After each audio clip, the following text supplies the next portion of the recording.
Years later, Alexander often told the story of Clara and her son.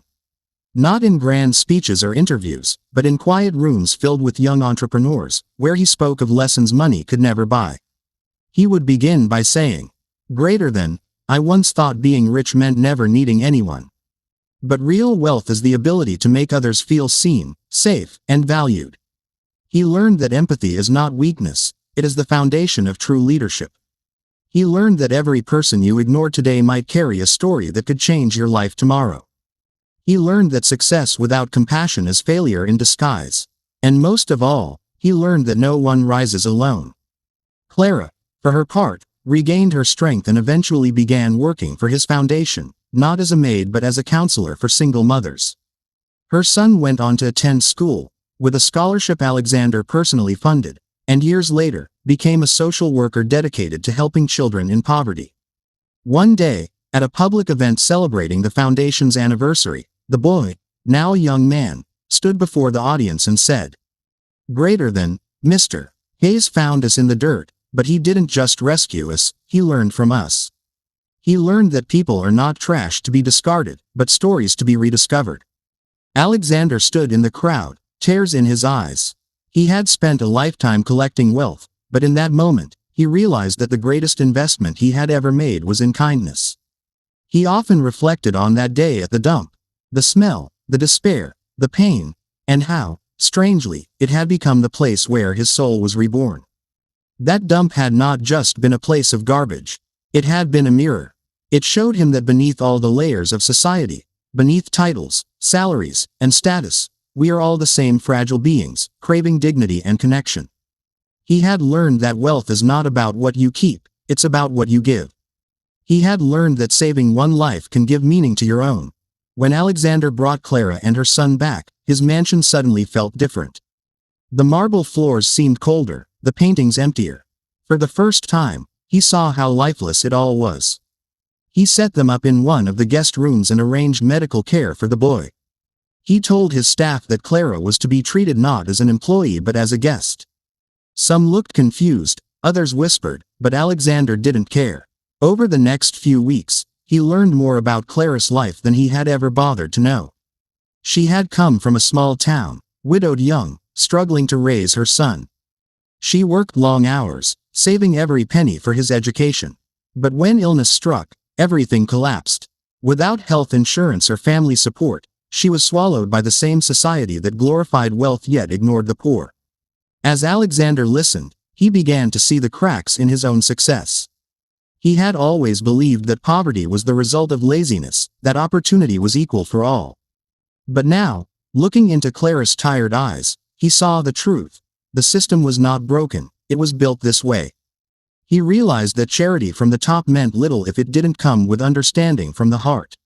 One evening, Clara said softly, "Why are you helping us, Mr. Hayes?" He paused, searching for an answer. "Because I should have cared sooner," he said. "And because you showed me what I never learned in business, what it means to be human." He began to change everything.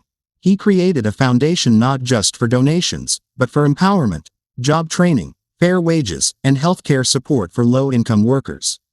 He reviewed his company policies, ensuring that no employee, no maid, no janitor would ever be treated as invisible again. But it wasn't about image or guilt anymore. It was personal. He visited shelters, spoke with families, and began to see people, really see them, for the first time. It was a humid afternoon when Alexander drove past the outskirts of the city, a place he had never been, where luxury cars didn't belong and the air smelled of decay and forgotten lives. He wasn't there for business, he was there because of a rumor. One of his former drivers had told him that a woman and her son, resembling Clara and her child, had been seen living in a garbage dump. At first, Alexander didn't believe it. How could someone he once employed end up in a place like that? But the image haunted him. And so, he went. When he arrived, the sight froze him. Mountains of waste stretched across the horizon. Plastic, rusted metal, and the broken remnants of people's discarded lives. Amid the stench and the flies, he saw movement. A woman crouched among the trash, holding a little boy close to her chest. She was thin, her clothes torn, her eyes hollow but alive with something fierce, love. Clara, he whispered. She turned, startled, her face smeared with dirt and tears. For a moment, time stopped. The man in $1,000 suit and the woman in rags, once connected by a house, now by fate. Mr. Hayes, she said weakly, what are you doing here? I came to find you, he replied, his voice trembling. Her son clung to her arm, his small face pressed into her side. The boy's clothes were tattered, his hair matted. Please, Alexander said, kneeling before them, let me help you. But Clara shook her head. You don't understand. I don't belong in your world. I was fired after I couldn't come to work. My son got sick, and I had to choose, medicine or food. I chose wrong. Her words struck him like thunder. Alexander looked around. The filth, the hopelessness, and for the first time in his life, he felt poor. Poor in spirit, poor in humanity. He had built skyscrapers but never built compassion. He had funded charities but never touched a life. In that moment, the millionaire and the maid stood as equals, both broken by the same world, one by neglect, the other by ignorance. He extended his hand again. You belong in a world where you are safe. Please, come with me. Ladies and gentlemen, we live in a world where success is often measured by the shine of our shoes, the height of our buildings, and the digits in our bank accounts. We chase wealth, prestige, and the illusion that money alone can define our worth. This was the world of Alexander Hayes, a man who had everything, or so he thought.